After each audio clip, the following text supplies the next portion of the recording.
Assalamualaikum warahmatullahi wabarakatuh. Selamat pagi, selamat siang, selamat sore, selamat malam untuk adik-adik semua peserta ALI IPD 2021. Kami mengucapkan selamat datang di UGM meskipun kita hanya berjumpa secara virtual. Ini kesempatan yang sangat langka. Terima kasih sudah bersedia bergabung bersama kami, dan selama nanti kurang lebih 1 semester kita akan belajar bersama-sama mata kuliah aljabar linier elementer ini. Aljabar linier elementer itu adik-adik, ini adalah mata kuliah dasar yang untuk program studi matematika ini akan mendasari mata kuliah lanjutan lainnya. Ada aljabar linier, kemudian juga mata kuliah di terapan. Di sini melalui video ini, biar adik-adik tambah semangat belajar aljabar linier elementer ini, kami akan memberikan rangkuman, gambaran gitu ya, di kehidupan sehari-hari atau bidang lain yang menggunakan aljabar linier elementer. Jadi pastikan adik-adik menyimak video ini hingga selesai, biar tambah semangat kuliahnya. Terima kasih.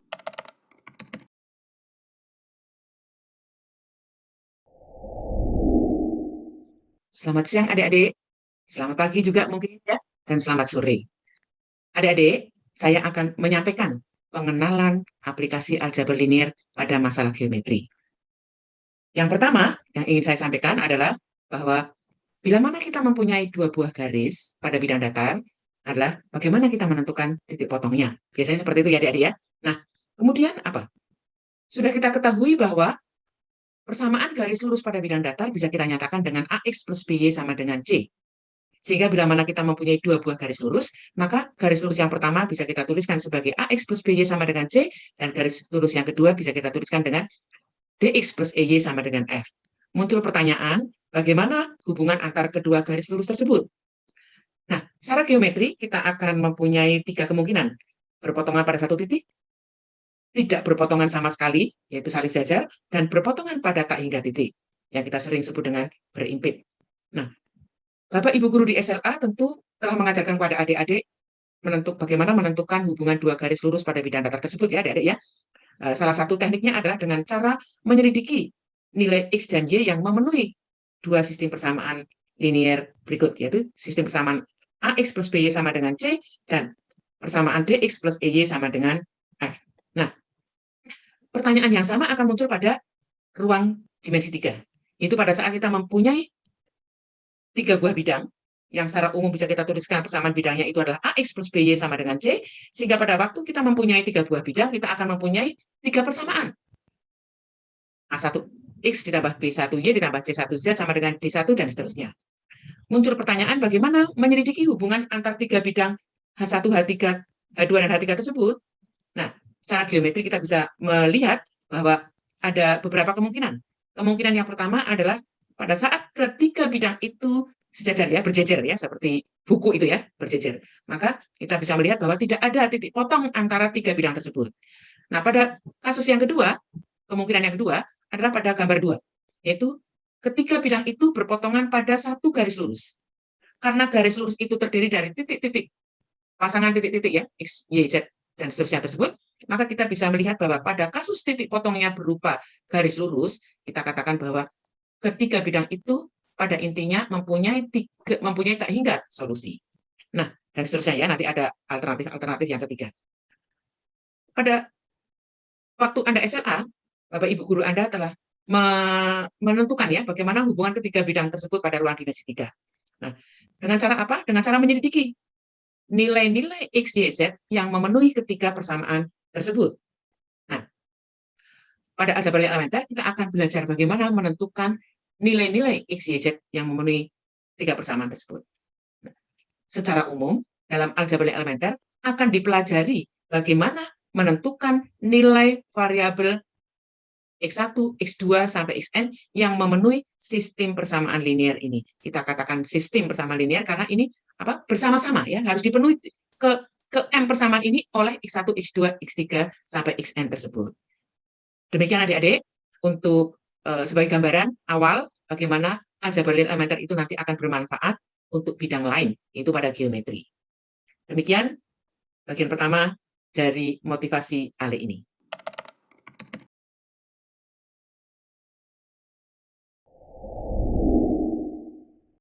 Nah, adik-adik, setelah tadi melihat aljabar linier elementer di bidang geometri, kali ini kita akan melihat aljabar linear elementer di bidang fisika. Adik-adik pasti masih ingat di salah satu pelajaran fisika itu kita membahas rangkaian listrik tertutup sederhana ya. Di sana kita diberikan suatu bentuk rangkaian listrik tertutup ya dengan cabang-cabang, dan di rangkaian listrik ini terdiri dari sumber tegangan, kemudian ada hambatan atau resistor. Sumber tegangannya itu biasanya digambarkan dengan garis paralel panjang pendek, kemudian resistornya digambarkan dengan bentuk zigzag. Nah, kemudian pertanyaan selanjutnya adalah bagaimana kita menentukan besarnya arus seperti yang dilihat di gambar ini, gitu I1, I2, I3 pada masing-masing cabang ini. Nah, untuk menjawabnya, adik-adik tentu masih ingat di sana kita memerlukan hukum-hukum fisika, ada hukum Ohm, kemudian hukum Kirchhoff gitu ya. Kemudian dengan menerapkan hukum-hukum fisika ini, kita mendapatkan persamaan-persamaan yang berupa persamaan linier gitu ya. Dan kumpulan persamaan linier ini tidak lain adalah sistem persamaan linier. Ya, dengan menyelesaikan sistem persamaan linier ini, kita akan kemudian menjadi tahu berapa besar I1, I2, dan I3.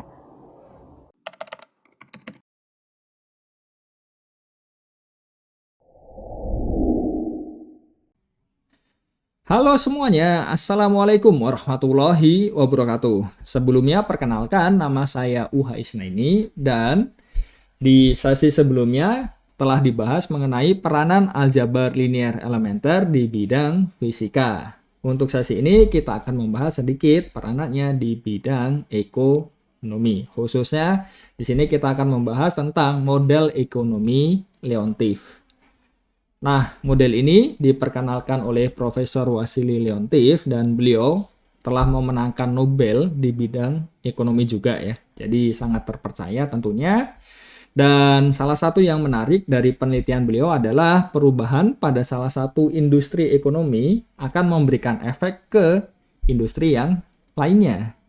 Dan awal permasalahannya sebetulnya kalau misalkan ada N buah industri dan menghasilkan N produk yang berbeda, itu kan nanti ada beberapa kemungkinan ya.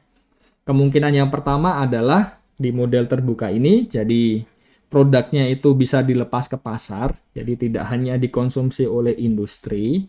Dan biasanya yang ditanyakan adalah seberapa banyak yang harus diproduksi supaya kita tidak perlu menyimpan terlalu banyak, jadi mengirit biaya penyimpanan, tapi masih bisa memenuhi kebutuhan pasar. Nah, yang kedua adalah ya semua hasilnya itu kembali ke industri lagi, itu yang dinamakan dengan model tertutup. Jadi biasanya pertanyaannya adalah berapa nanti ya harganya lah untuk setiap produknya kan. Nah, untuk modelnya sendiri kurang lebih seperti ini ya. Jadi melibatkan 3 matriks dan yang akan dicari adalah matriks X ini ya untuk yang model yang terbuka. Jadi ada satu matriks di situ yaitu A, matriks input output. Jadi itu digunakan untuk menentukan hasil produksinya kan untuk memenuhi permintaan pasar tadi. Dan ternyata ya bisa kita cari X-nya itu hubungannya seperti apa. Jadi kita bisa menentukan berapa banyak sih sebenarnya yang harus diproduksi supaya permintaan pasarnya itu masih dapat tetapi tidak terlalu banyak sehingga ya akan lebih menghemat biaya produksinya kan. Sebelum sesi ini kita tutup, ada beberapa pertanyaan, tolong coba direnungkan ya. Jadi ada 4 ini.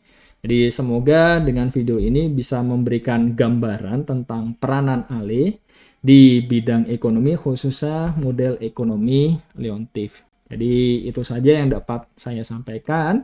Terima kasih.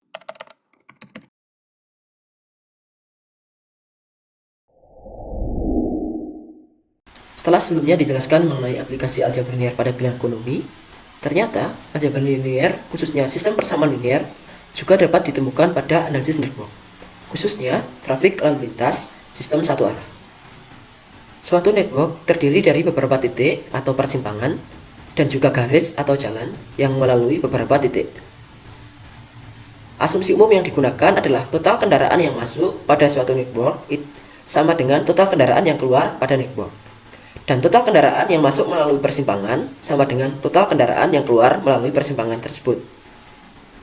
Sebagai contoh, apabila ada 50 kendaraan yang melalui jalan satu arah, jalan yang berwarna biru ini, kemudian terbagi menjadi 2 jalur, yakni warna jingga dan juga warna hijau. maka total kendaraan yang ada pada jalur warna jingga dan juga warna hijau adalah 50. Secara matematis, kita peroleh bahwa X1 ditambah X2 itu sama dengan 50, di mana X1 dan X2 berturut-turut adalah total kendaraan yang melalui jalur warna jingga dan warna hijau. Nah, berikut ini adalah ilustrasi traffic flow dalam jumlah kendaraan per jam di Baltimore Street. Nah, mengingat asumsi tadi bahwa jumlah kendaraan yang masuk melalui satu titik sama dengan jumlah kendaraan yang keluar melalui titik tersebut, maka pada persimpangan titik A kita dapatkan bahwa 300 ditambah dengan 500 itu sama dengan X1 ditambah X2. Pada persimpangan titik B kita dapatkan bahwa X2 ditambah dengan X4 itu sama dengan X3 ditambah 300. Dan pada persimpangan titik C kita dapatkan 400 ditambah dengan 100 itu sama dengan X4 ditambah X5. Dan pada titik D kita dapatkan X1 ditambah X5 itu sama dengan 600. Nah, dengan demikian kita peroleh sistem persamaan linear seperti ini, yakni X1 tambah X2 sama dengan 800, X2 dikurangi X3 ditambah X4 sama dengan 300, X4 tambah X5 sama dengan 500, dan X1 tambah X5 itu sama dengan 600. Nah, untuk menentukan nilai X1, X2, X3, dan X4, X5, nah, itu akan kita pelajari pada perkuliahan aljabar linear semester ini.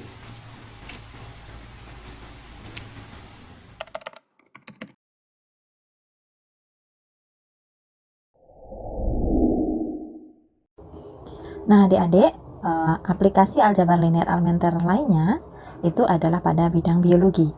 Salah satunya itu adalah model Leslie, yang mana model Leslie ini adalah model yang memberikan gambaran distribusi usia female atau betina atau perempuan pada populasi bisa hewan, tumbuhan maupun manusia. Nah, distribusi usia populasi female ini dapat dihitung dengan mengalihkan matrik Leslie dengan matrik distribusi atau vektor distribusi usia pada waktu tertentu. Bentuk matrik Leslie-nya itu seperti ini, dengan AI ini menyatakan angka kelahiran female dari female pada kelas ke I. Ya, kemudian BI ini menyatakan proporsi female pada kelas umur ke I yang bisa naik kelas menjadi penghuni kelas umur yang ke I plus 1.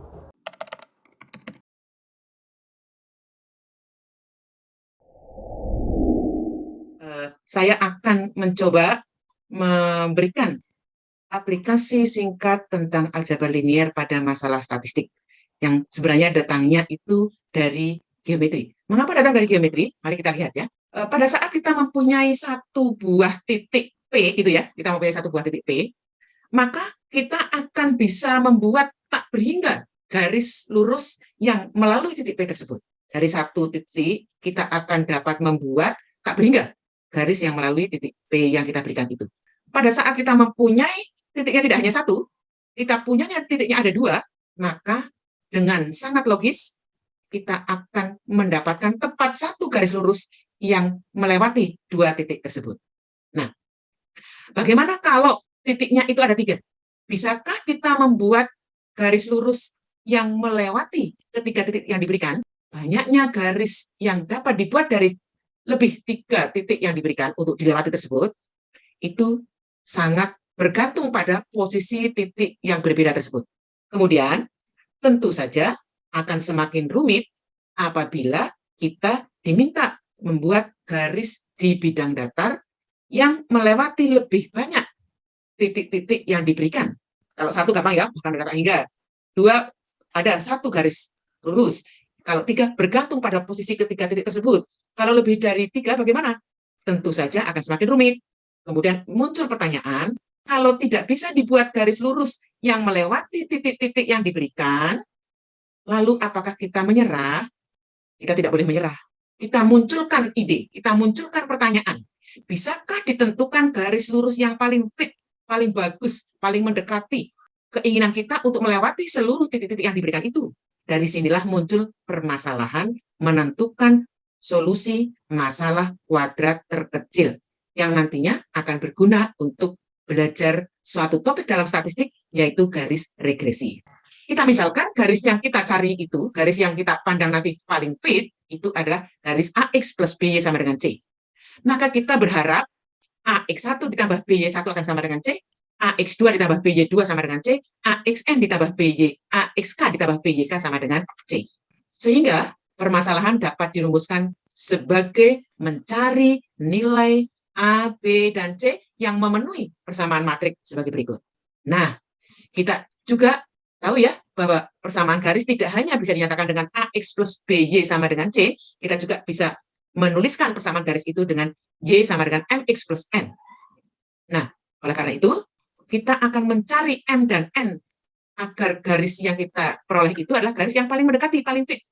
Artinya, kita berharap MX1 ditambah N sama dengan Y1, MX2 ditambah N juga sama dengan Y2, dan seterusnya, MXK ditambah N sama dengan YK. Nah, sehingga permasalahannya dapat dirumuskan sebagai persamaan matrik yang jauh lebih sederhana dari yang tadi. Karena matriknya menjadi matrik dalam bentuk X1 kali 1, X11, X21, XK1, dikalikan matrik M, N, yang nanti sama dengan matrik, sama dengan vektor yang semua komponennya sama dengan 1. Demikian adik-adik, harapannya akan menjadi Anda lebih termotivasi untuk belajar aljabar linier elementer. Selamat dan sukses.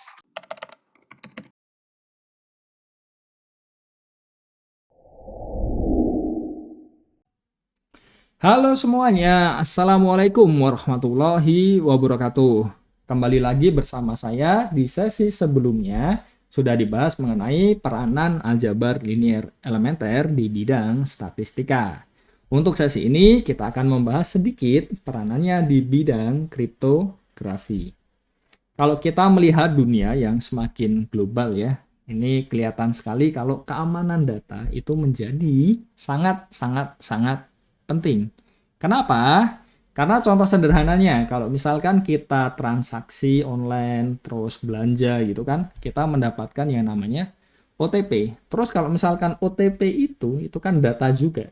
Kalau misalkan itu bocor ke orang, ya sudah, uang kita bisa lenyap. Jadi jelas sekali itu sangat penting, dan tentunya tidak hanya itu saja ya, banyak contoh yang lainnya. Nah, bagaimana cara mengamankannya? Ada satu ilmu yang disebut dengan kriptografi. Jadi dari namanya sudah jelas. Jadi ini adalah ilmu untuk mengamankan atau merahasiakan apa yang kita tulis. Yang jadi masalah adalah sistem yang ada sekarang tidak ada jaminan untuk kedepannya ya. Di masa depan itu masih aman kan?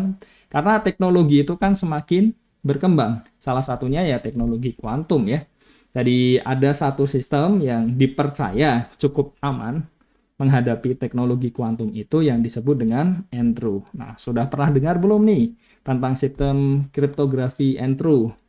Kalau belum, nah ini salah satu permasalahan matematika yang diangkat di situ. Jadi ya memang rumit ya, tapi bisa dilihat ada konsep vektor di situ, konsep matriks, terus panjang dari vektor, nantinya juga ada jarak juga ya dari dua vektor.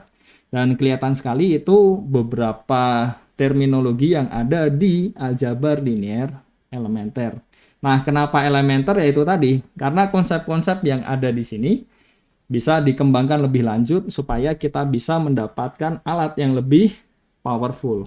Contohnya apa? Nah, misalkan kita lihat konsep matriks, itu kan operasi dari matriks itu juga banyak digunakan, atau tentang vektor lah. Jadi vektor ya bisa dikembangkan lebih lanjut tentang panjangnya, terus jaraknya, dan sebagainya kan. Jadi semuanya bisa dikembangkan. Jadi sebelum sesi ini saya tutup, nah tolong coba direnungkan ya 3 pertanyaan yang ada di sini. Kenapa kok menjadi sangat penting ya? Jadi tolong direnungkan, ada 3, dan itu saja yang dapat saya sampaikan. Terima kasih. Wassalamualaikum warahmatullahi wabarakatuh.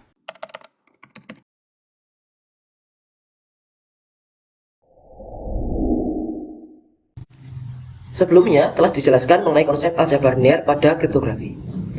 Selain itu, konsep aljabar linier juga dapat ditemukan pada model warna. Model warna yang kita gunakan atau kita kenal adalah model warna CYMK dan juga model warna RGB. Hampir semua dari kita pasti sudah pernah menggunakan printer. Pada printer, model warna yang digunakan adalah model warna CYMK. Untuk ilustrasinya bisa dilihat gambar pada layar. Warna-warna yang dihasilkan merupakan kombinasi dari warna-warna dasar yang ada. Konsep kombinasi warna-warna ini merupakan salah satu konsep aljabar linear, khususnya konsep kombinasi linear yang akan kita pelajari waktu membahas mengenai ruang vektor. Konsep kombinasi linear juga dapat ditemukan pada model warna RGB. Model warna RGB biasa ditemukan pada media yang terlihat di layar seperti komputer, smartphone, dan TV. Model warna RGB ini dibentuk dengan menjumlahkan atau mencampur atau mengkombinasikan presentasi warna primer merah, hijau, dan biru. Warna-warna primer tersebut dinyatakan ke dalam vektor, yakni merah vektor 255,0,0, hijau vektor 0,255,0, biru vektor 0,0,255. Sebarang vektor warna C dapat dibentuk dari kombinasi linear warna-warna primer di atas dengan skalar antara 0 sampai dengan 1. Secara matematis, vektor warna C dapat dinyatakan ke dalam bentuk kombinasi linear berikut ini. C sama dengan K1R ditambah K2G ditambah K3B dengan K1, K2, dan K3 adalah bilangan real pada interval tertutup 0,1. Untuk memperjelas, diperhatikan ilustrasi berikut ini. Berikut ini adalah kombinasi linear dan warna RGB yang dibuat Simona Riva pada aplikasi GeoGebra. Nah, vektor warna merah dinyatakan dalam vektor U, yakni vektor 255,0,0. Vektor V adalah vektor warna hijau, yakni vektor 0,255,0, dan vektor biru, ini vektor W, itu adalah 0,0,255. Nah, kombinasi warna yang dihasilkan adalah warna D ini. Nah, ini kalau kita ganti kombinasi linear akan menjadi berubah warnanya seperti ini. Nah, ketika A-nya 0, B-nya 0, dan C-nya 1, ya, yang terbentuk adalah warna biru. Nah, kalau kita geser C-nya menjadi setengah, B-nya juga setengah, dan A-nya adalah 0,8, nah, maka yang terbentuk adalah warna yang seperti ini. Nah, mungkin demikian penjelasan mengenai konsep aljabar linear pada model warna JIMK dan model warna RGB. Adik-adik, sedikit yang bisa kami sampaikan. Ya, adik-adik sudah melihat bahwa ternyata Ali itu memiliki keterikatan dengan cukup banyak bidang yang lain. Ya, semoga apa yang kami sampaikan di video ini dapat memberikan motivasi lebih kepada adik-adik dalam belajar Ali bersama kami di sini. Ya, dan khususnya adik-adik semangat, lebih tertarik, antusias lagi untuk belajar matematika secara umum lebih lanjut. Sukses selalu, terima kasih. Assalamualaikum warahmatullahi wabarakatuh. Selamat pagi, selamat siang, selamat sore, selamat malam.